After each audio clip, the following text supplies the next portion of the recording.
الله أكبر. أعوذ بالله من الشيطان الرجيم. بسم الله الرحمن الرحيم. ألف لام ميم را تلك آيات الكتاب والذي أنزل إليك من ربك الحق ولكن أكثر الناس لا يؤمنون. الله الذي رفع السماوات بغير عمد ترونها ثم استوى على العرش وسخر الشمس والقمر كل يجري لأجل مسمى يدبر الأمر يفصل الآيات لعلكم بلقاء ربكم توقنون. وهو الذي مد الأرض وجعل فيها رواسي وأنهارا ومن كل الثمرات جعل فيها زوجين اثنين يغشي الليل النهار إن في ذلك لآيات لقوم يتفكرون. وفي الأرض قطع متجابرات وجنات من أعناب وزرع ونخيل صنوان وغير صنوان يسقى بماء واحد ونفضل بعضها على بعض في الأكل إن في ذلك لآيات لقوم يعقلون. صدق اللہ العظیم. الف لام میم را یہ سورہ رعد کی ابتدا ہے اور سورہ اس سے پہلے سورہ یوسف مکمل ہو گئی. ان صورتوں کے بارے میں شروع میں بتایا گیا تھا، عرض کیا گیا تھا کہ یہ مکی صورتیں ہیں. تو مکی صورتوں میں ابتدائی طور پر عقائد کی بات ہوتی ہے، اللہ کا وجود، اللہ کی وحدانیت، اور پھر نبی علیہ الصلوۃ والسلام کی رسالت اور فکر آخرت. ان کے اوپر امت کو ابتداءً تیار کیا جاتا ہے اور پھر اس کے بعد پھر احکام آتے ہیں. جو اللہ ہی کو نہ مانے اللہ کا حکم کیسے مانے؟ جو نبی کو نہ مانے وہ نبی کا طریقہ کیوں اختیار کرے؟ جس کو آخرت کا خوف نہ ہو، آخرت کے بارے میں یقین نہ ہو، تو وہ آخرت کے لیے اعمال پھر کیوں کرے؟ اس لیے ابتدائی طور پر ان عقائد کے اوپر بات ہوتی ہے. مکی صورتوں کا عمومی موضوع یہی ہے. بیچ میں ضروری باتیں آتی رہتی ہیں لیکن عمومی موضوع مکی صورتوں کا یہی ہے. اور آج کل بھی ہمارے یہ جو تبلیغی حضرات ہیں انہوں نے جو 6 نمبر لیے ہیں اسی بنیاد پر لیے ہیں کہ یہ استعدادی نمبر ہیں کہ عقائد انسان کے ٹھیک ہوں تو پھر اس کے بعد اعمال کی طرف بلایا جائے. اس لیے آپ کو تبلیغی نہیں کہے گا کہ کوئی دوسرے اعمال، دوسرے مسائل کی باتیں نہیں بتاتے. وجہ اس کی یہ ہے کہ عقائد جب انسان کے درست ہوں، مضبوط ہوں، تو پھر اعمال کی بنیاد اس کے اوپر آ جاتی ہے، ورنہ پھر آدمی کٹا رہتا ہے. سورہ یوسف کے آخر میں ہم نے پڑھا کہ اللہ رب العزت نے فرمایا کہ وَكَأَيٍّ مِّنْ آيَةٍ فِي السَّمَاوَاتِ وَالْأَرْضِ يَمُرُّونَ عَلَيْهَا وَهُمْ عَنْهَا معرضون. اللہ کی بہت ساری نشانیاں بکھری پڑی ہوئی ہیں کائنات میں، لیکن ان کائنات کی نشانیوں کے اوپر آدمی گزر ہی جاتا ہے لیکن غور و فکر ان کے اوپر نہیں کیا. اس لیے قرآن ابتدائی طور پر امت کو اس غور و فکر کی طرف راغب کرتا ہے کہ ذرا غور کرو کائنات میں بکھرے ان ذرات کے اوپر. اللہ کے اوپر یقین آپ کا بن جائے گا کہ یہ کوئی خود سے وجود میں آنے والی چیز نہیں ہے. اللہ نے کتنی بہترین انداز میں کہ جس کو سائنس اب کھولنے کی کوشش کر رہی ہے تو ہم اس کو عجیب نظر سے دیکھتے ہیں. اور ان چیزوں کو پیدا کرنے والا کون ہے؟ اللہ ہے. فرمایا الف لام میم را، یہ سورہ رعد کے بارے میں آئے گا 13ویں آیت میں، رات کی بحث اس میں آ گئی ہے، مختصر سی لفظ یہ استعمال ہوا ہے تو اس کا نام سورہ رعد رکھا گیا ہے، کوئی موضوع نہیں ہے یہ اس سورت کا۔ الف لام میم را یہ حروف مقطعات میں سے، ان کی بحث سورہ یونس کی ابتدا میں اور سورہ ہود کی ابتدا میں کچھ آ گئی ہے۔ اللہ اعلم بمرادہ، اس کے معنی اور مراد سے اللہ ہی خوب واقف ہے۔ تلک آیات الکتاب، یہ آیتیں ہیں کتاب کی۔ تلک یہ اس میں اشارہ بعید کے لیے آتا ہے، لیکن عربی میں کسی چیز کی تعظیم اور عظمت کو ظاہر کرنا ہو تو قریب کے لیے یہ لفظ استعمال ہوتا ہے، لیکن اردو میں چونکہ ایسا نہیں ہے اس لیے ہم اس کا ترجمہ اردو میں ڈائریکٹ وہی کرتے ہیں، یہ سے کرتے ہیں۔ آیاتن یہ آیتیں ہیں، آیتن کی جمع الکتاب، کتاب کی، کتاب سے مراد اللہ کی طرف سے نازل کی ہوئی کتاب قرآن ہے، یہ قرآن کی آیتیں ہیں۔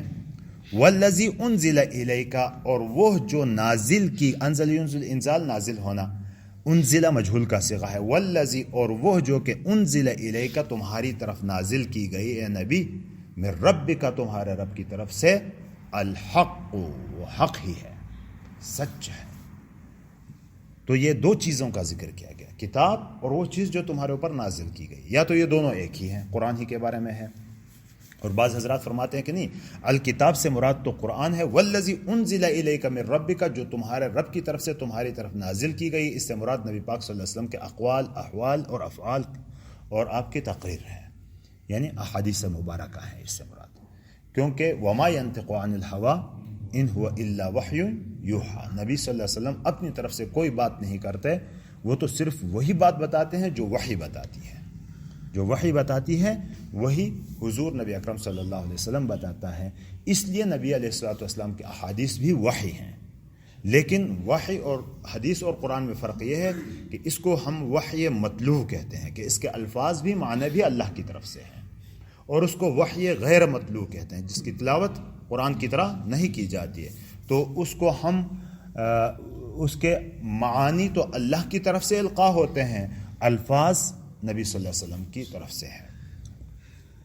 تو والذی انزل اور وہ جو کہ نازل کیا گیا تمہاری طرف، من ربک تمہارے رب کی طرف سے، الحق وہ حق ہے، سچ ہے، ولکن اکثر الناس لا یؤمنون لیکن اکثر لوگ ایمان نہیں لاتے۔ اب چاہیے تو یہ تھا کہ آپ کے معجزات سارے دیکھیں، ساری چیزیں دیکھی، ان تمام پر اگر غور و فکر کریں تو ان کے اوپر ایمان لانا چاہیے تھا، لیکن ایمان نہیں لاتے۔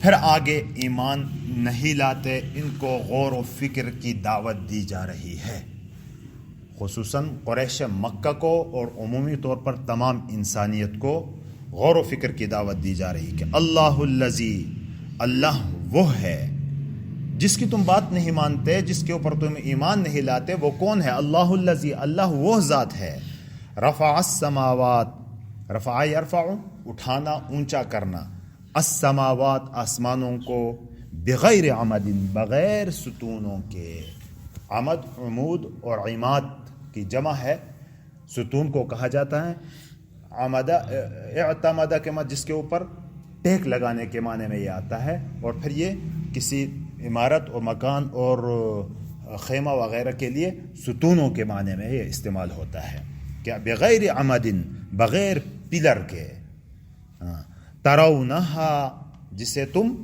دیکھتے ہو، ہا کی ضمیر یا تو آسمان کی طرف ہے کہ ان آسمانوں کو تم دیکھتے ہو، یہ آسمان بغیر ستونوں کے کھڑا ہے۔ اللہ نے ایک ایسا سسٹم اس میں رکھا ہے کہ آسمان ہی کیا، آسمان کے اندر جتنی چیزیں ہیں ہوا میں ایک اندازے سے سارا چل رہا ہے۔ کیا سسٹم ہے؟ گریوٹی سسٹم کہتے ہیں اس کو، ہاں وہ کیا کہ کشش ثقل سے، ہاں وہ اسی سے یہ سارا نظام اللہ رب العزت، یا ترون ہاں کی ضمیر کا مرجع اگر عمد کر دیں کہ ایسے کوئی ستون نہیں جو تمہیں نظر آ رہا ہو،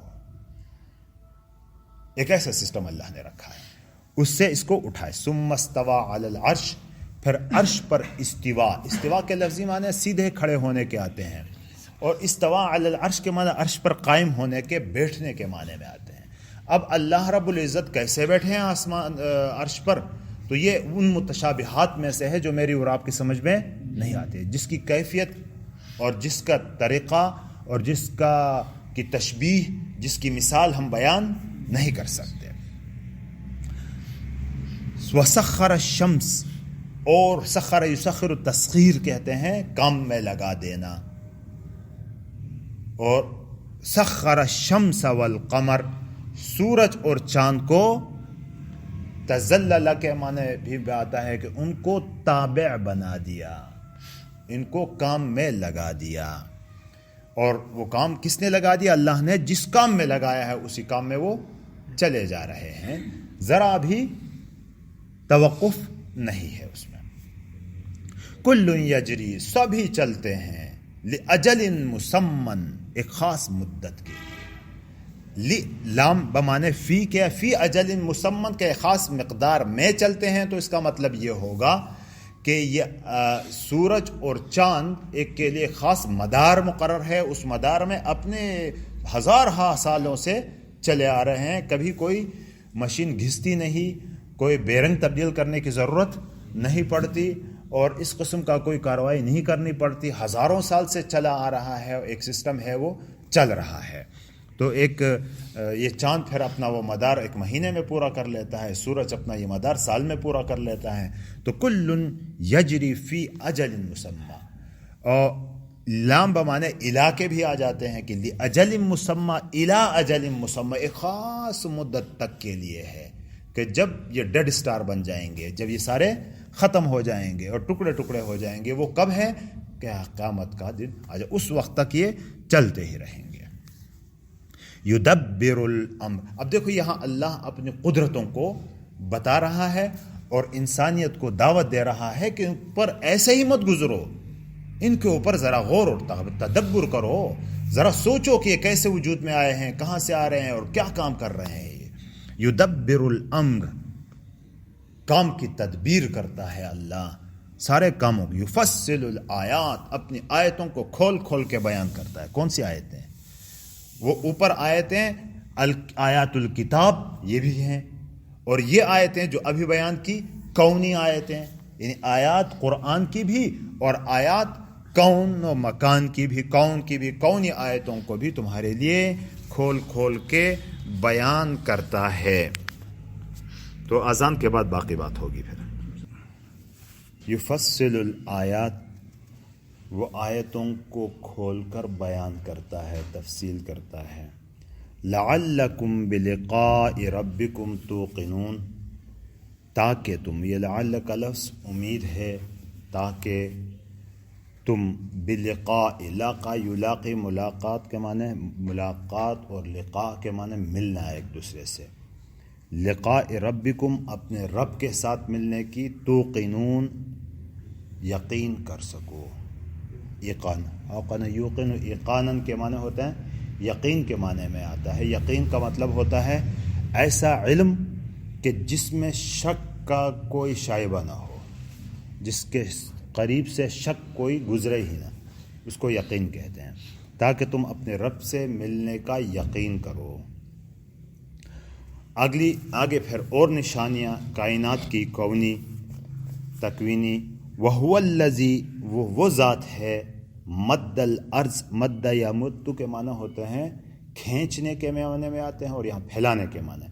مد الارض، زمین کو پھیلایا۔ اب یہاں سوال ہوتا ہے کہ گول ہے زمین، پھیلائے کیسے اس کو؟ تو یہ گول اتنی سی گول چیز نہیں ہے کہ اس کو پھیلانا مشکل ہو، اس کی سطح کو دیکھو تو ایسی ہے کہ جو پھیلائی جاتی ہے۔ وَجَعَلَ فِيهَا رَوَاسِيَ، اور بنایا اس میں پہاڑوں کو۔ راسا یا روس کے معنی ہوتے ہیں گڑھنے کے کسی چیز کے۔ رواسی، راسیہ، راسن اس میں فاعل ہوتا ہے گڑھی ہوئی بڑی چیز، اور راسیتن اس کا مؤنث ہے، اور یہ پہاڑوں کے معنی میں استعمال ہوتا ہے کہ اللہ نے اس میں پہاڑوں کو پیدا کیا۔ اور پہاڑوں کے بہت سارے فوائد جو ہمیں نظر آتے ہیں، مثلا ایک فائدہ تو یہ کہ یہ اس لیے رکھے گئے ہیں کہ اوتادا، میخ بنایا ہے ان کو کہ زمین کا بیلنس رکھنے کے لیے، زمین کا بیلنس رکھنے کے لیے، کشش ثقل میں اس کا بڑا دخل ہوگا، تو اس کو بیلنس رکھنے کے لیے اللہ نے پہاڑوں کو پیدا فرمایا. پہاڑوں کے بہت سارے فوائد تو دیکھو نا, پانی کا نظام بھی کہتے ہیں پہاڑ نہ ہو تو نہیں چل سکتا, کیونکہ سارے برف اوپر ان کے سٹور ہوتی ہے اور اس کے اندر ٹینکیاں ہیں جہاں پانی بھرا جاتا ہے, جہاں سے چشمے بھرتے ہیں, اور چشمے ندی نالیوں میں, نہروں سے دریاؤں میں, دریا سے سمندر میں, یہ سارا سسٹم اس سے چلتا ہے. وہ انہارا اور نہروں کو اور نہری نظام کو, کائنات دنیا بھر کی آبادی ان نہروں کے اوپر ہے. تو یہ ساری چیزیں ایک خاص سسٹم کے تحت اللہ نے رکھی ہیں. تو یہ نشانیاں ہیں اللہ کی. وَمِن كُلِّ الثَّمَرَاتِ, اور ہر قسم کے میوے, جَعَلَ فِيهَا زَوْجَيْن, کہ جس میں بنا دیا جوڑے جوڑے, اثنین, یہ تاکید کے لیے. زوجین سے ہی دو کا معنی آتا تھا, اثنین تاکید کے لیے, دو جوڑیاں اس کی بنائی. اور ان میں پھر پھلوں کو اللہ نے زمین میں پیدا فرمایا, اور ان پھلوں کو جوڑا جوڑا بھی بنایا. تو یہ جوڑا جوڑا کیسے بنایا ہے؟ تو جوڑا جوڑا ایک تو ان کی کوالٹی کے اعتبار سے دیکھا جائے تو جوڑے جوڑے ہی ہیں, کچھ ترش ہیں, کچھ میٹھے ہیں, رنگ میں کچھ سفید ہیں, کچھ طرح طرح کے, قسم ہر طرح کے ہیں. یہ تو کوالٹی کے لحاظ سے ہے کہ اس کی کیفیت کے اعتبار سے ہے. اور اگر اس کے جنسی اعتبار سے, جنڈر کے اعتبار سے اگر دیکھے جائے تو میل فیمیل کا تصور آج کل تو سائنس میں اس کو عام بتایا جاتا ہے کہ کہیں میل فیمیل الگ الگ سے بھی ہوتے ہیں, اور کہیں میل فیمیل ایک ہی پودے میں دونوں رکھے ہوئے ہوتے ہیں. ہاں جی, سیکشول, ہاں بالکل یہی کہ ان میں جنسی اعتبار سے. وہ ہم کراچی میں ہوتے تھے تو بعض پپیتے کا درخت ایسا ہوتا تھا ایک جگہ پر, کھجور کا بھی, کہ اگر اس میں دیکھو تو کوئی پھل نہیں ہے, اس کو کاٹو تو سارے باقی بھی ختم ہو جاتے تھے, باقی کے بھی پھل نہیں آتے تھے. تو اس کو محفوظ رکھا جاتا تھا کہ بھائی اس کی حفاظت کرو. وہ نر تھا, وہاں سے باقی میں پھر پھل آتے ہیں. تو اللہ رب العزت نے ہر چیز کے جوڑے جوڑے بنائے, ان پھلوں کے بھی جوڑے جوڑے بنائے ہیں. یغشی اللیل النہار, اغشا یغشی کے معنی ڈھانکنا, ڈالنا, اور اس کے پھر دو مفعول آتے ہیں, ایک جس چیز کو ڈھانکا کے ذریعے ڈھانکا جاتا ہے, جس چیز کو ڈھانکا جاتا ہے, دونوں مفعول ہوتے ہیں اس کے. رات کو ڈھانک دیا دن پر, یعنی گویا کہ دن کی روشنی تھی, رات کی چادر اس کے اڑا دی گئی, رات کی چادر اس کے اوپر ڈال دی گئی. تو یہ ساری نشانیاں ہیں اللہ کی. ایسا ہی نہیں ہوتا کہ خود سے ہو رہا ہو, خود ساختہ کوئی سسٹم ہو, بن رہا. یہ خود ساختہ سسٹم کسی کے کہنے سے ہوا ہے. ان فی ذلک لآیات لقوم یتفکرون, بے شک اس میں نشانیاں ہیں اس قوم کے لیے جو غور و فکر کرتی ہے, جو تدبر کرتی ہے, جو سوچتی ہے, فکر رکھتی ہے, ان قوموں کے لیے. ورنہ تو وَكَأَيٍّ مِّنْ آیَةٍ فِي السَّمَاوَاتِ وَالْأَرْضِ يَمُرُّونَ عَلَيْهَا وَهُمْ عَنْهَا مُعْرِضُونَ. اللہ کی نشانیاں تو بہت ساری بکھری پڑی ہیں کائنات میں, لیکن لوگ ایسے ہی گزر جاتے ہیں, کبھی غور و فکر کرتے ہی نہیں ہیں. لیکن یہاں نشانیاں ان کے لیے ہیں جو اس میں غور و فکر کرتے ہیں. اور پھر آگے فرمایا اللہ کی نشانیوں میں سے کہ وَفِي الْأَرْضِ قِطَعٌ, اور زمین میں قطعاتن کی جمع قطعن, قطعات دونوں آتی ہے, ٹکڑے. متجاورات, اس کے مطلب ایک دوسرے سے قریب, جوار کہتے ہیں نا پڑوس کو, ایک دوسرے کے قریب ٹکڑے ہیں زمین کے. زمین کے ٹکڑے ایک دوسرے کے قریب کا کیا مطلب ہے؟ زمین تو ایک ساتھ ملی ہوئی ہے, لیکن ان کو ٹکڑوں میں ہم جغرافیائی لحاظ سے بھی دیکھتے ہیں تو نہروں کے ذریعے ٹکڑوں میں ان کو تقسیم کیا گیا ہے. ویسے بھی ان کی کیفیات کو ہم دیکھیں زمینوں کے, تو زمین کے ایک ہی زمین ایک ہی شخص کی ہے, کہیں پیداوار زیادہ ہوتی ہے, کہیں کم ہوتی ہے. بعض زمینیں وہ ہوتی ہیں جو 2-4 پانی کا سے ہی گندم کی فصل پورا دے دیتی ہیں, بعض کے لیے 6 دفعہ کرنا پڑتا ہے, 8 دفعہ کرنا پڑتا ہے. تو کیفیات ان زمینوں کی, خاصیات ان زمینوں کی جدا جدا ہیں. حالانکہ یہ ملی ہوئی ہیں, ایک ہی مٹی ہے, ایک ہی زمین ہے, لیکن اللہ رب العزت نے ان کو قطع متجاورات بنا دیا کہ مختلف ٹکڑوں میں. وجنات, اور باغات ہیں, کس چیز کے؟ من اعناب, کھجور, عنب سے, کھجوروں کے. وزرع, اور کھیتیاں ہیں جو پیداوار اس میں ہوتے ہیں, اس کے باغات ہیں. ونخیل, نخلتن کی جمع نخلتن, ایک کھجور کا درخت. نخل جنس ہے کہ کھجور کے درخت کو عام کہا جاتا ہے. نخیل اس کی جمع ہے، کھجوروں کے باغات، سنوان و غیر سنوان، سنوان کیا کہتے ہیں اس کو، دوہرے تنوں والی، وغیر سنوان اکہری تنوں والی. اب یہ کھجوروں کے درخت خصوصاً آپ دیکھیں گے کہ ان کے عجیب ہوتے ہیں کہ جڑ ایک ہے، اوپر جا کے دو دو چار چار بنے ہوئے ہوتے ہیں، اس کے الگ الگ سے درخت بنے ہوئے ہوتے ہیں، جڑ ایک ہوتی ہے ان کی. اور بعض ایسے بھی ہوتے ہیں کہ تنا بھی ایک اوپر جا کے 10-15 فٹ کے اوپر جا کے پھر الگ الگ تنے بن جاتے ہیں جو الگ الگ سے درخت شمار کیے جاتے ہیں، الگ الگ ہی. ان کو سنوان کہا جاتا ہے کہ دوہرے تنوں والے. اور غیر سنوان جو سنوان نہیں ہے، ان اکہرے ایک ہی تنے والے ہیں، ان کو اللہ نے، لیکن یسقا بماء واحد، ان سب کو ایک ہی پانی سے پانی دیا جاتا ہے، ان کو سیراب کیا جاتا ہے ایک ہی پانی سے. لیکن ایک ہی پانی سے سیراب کیا جاتا ہے تو اب ان کو اللہ کی قدرتوں کو دیکھیں کہ زمین ایک، مٹی ایک، ایک ہی پانی، لیکن ایک سے انار نکل آتا ہے، دوسرے سے کھجور نکل آتا ہے، اور تیسرے سے سیب نکل آتا ہے. اگر نیچے سے کوئی چیز رکھی ہوئی ہو وہ اوپر اٹھا کے لے آتی ہو تو زمین کے اندر کھودو تو کچھ بھی نہیں ہے. تو یہ اللہ کی قدرتوں میں سے ہے. اور پھر اللہ کی قدرتیں دیکھیں، کوئی ان میں سے لیبارٹری نہیں لگی ہوئی ہے کہ ان لیبارٹری کے ذریعے چیک کیا جاتا ہو زمین کے اندر کے اس چیکنگ کے سسٹم کے ذریعے پھر وہ اپنی ضرورت کی چیزیں یہاں بھیجی جائیں اور اس کی ضرورت کی چیزیں وہاں بھیجی جائے، بلڈ کو مختلف حصوں میں تقسیم کیا جائے. ایسا بھی کچھ نہیں ہے، اللہ کی قدرتوں سے سارا کچھ ہو رہا ہے. پھر اس کے باوجود وَنُفَضِّلُ، فضل تفضیل مانا ایک دوسرے سے بہتر بنانا، بعضها علی بعض، ایک کو دوسرے سے پر فضیلت بھی ہم نے دی ہے. فی الاکل، اکل میں، اکل ذائقے کے معنی میں بھی آتا ہے کہ جو چیز رزق میں دی گئی اس کے ذائقے میں ان میں ایک دوسرے کو فضیلت، کچھ کو میٹھا بنایا، کچھ کو زیادہ میٹھا بنا دیا، کچھ کو ترش بنا دیا، کچھ کو زیادہ ترش بنا دیا. تو ہر قسم کے ذائقے رکھے، تو ذائقے میں ان میں ایک دوسرے کو فضیلت دی. اور اکل کا لفظ قرآن پاک میں دوسری جگہوں میں بھی استعمال ہوا ہے، یہ مقدار کے معنی میں بھی آتا ہے کہ مقدار میں بھی فرق ہے. ایک ہی قسم کا پانی دیا جاتا ہے، ایک ہی زمین ہے، ایک درخت میں کم پھل آئے، دوسرے میں زیادہ آ گئے، مقدار میں بھی فرق ہو سکتا ہے. تو لیکن یہاں زیادہ تر ترجمہ ذائقے سے کیا، اور ذائقے میں ایک دوسرے سے کے اوپر فضیلت دی ہے. ان فی ذلک لآیات لقوم یعقلون، بے شک اس میں نشانیاں ہیں اس قوم کے لیے جو عقل رکھتی ہے، جو سمجھ رکھتی ہے، ان کے لیے ہے. ورنہ جو بے سمجھے تو اس کے بارے میں آیا وَكَأَيٍّ مِّنْ آیَةٍ فِي السَّمَاوَاتِ وَالْأَرْضِ، کتنی ہی نشانیاں زمین اور آسمان میں بکھری پڑی ہوئی ہیں، لیکن یمرون علیہا وہم عنہا معرضون، ان کے اوپر گزرتے ہیں لیکن کوئی توجہ ہی نہیں ہوتی ان کے اوپر. یہ اللہ کی نشانیاں ہیں، ان کے اوپر اگر آدمی دیکھے تو اللہ کے وجود کا بھی قائل ہو جاتا ہے، اللہ کی قدرتوں کا بھی قائل ہو جاتا ہے، اللہ کی وحدانیت کا بھی قائل ہو جاتا ہے.